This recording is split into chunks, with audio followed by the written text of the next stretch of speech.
Welcome back to my channel কথার বৈচিত্র্য থেকে আপনাদের সকলকে সুস্বাগতম।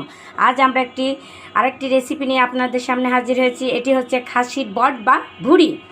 আমরা ভুঁড়িটাকে কেটে ধুয়ে নিয়ে এসেছি।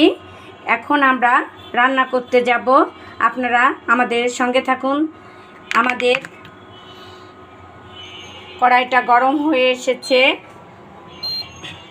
আমরা এবার তেল দিয়ে দিব।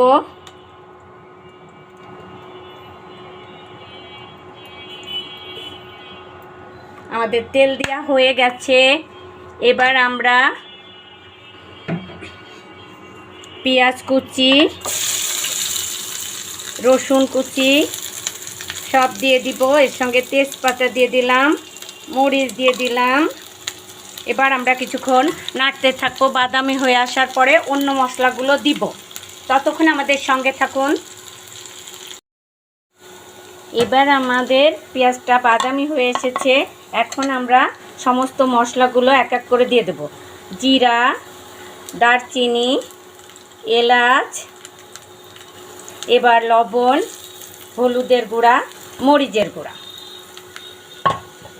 এবার একটু নেড়ে নিয়ে এর ভিতরে আমরা ভুঁড়িটাকে দিয়ে দিব।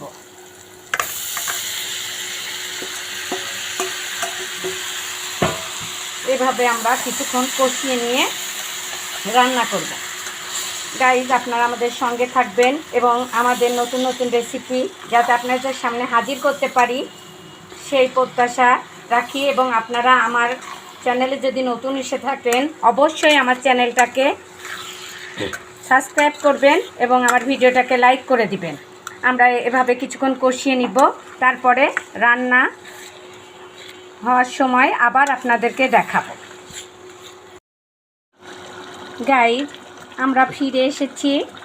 আবারও আমাদের ভুঁড়িটা রান্না হয়ে গেছে। এখন আমরা এতে গুঁড়ো মশলা দিব।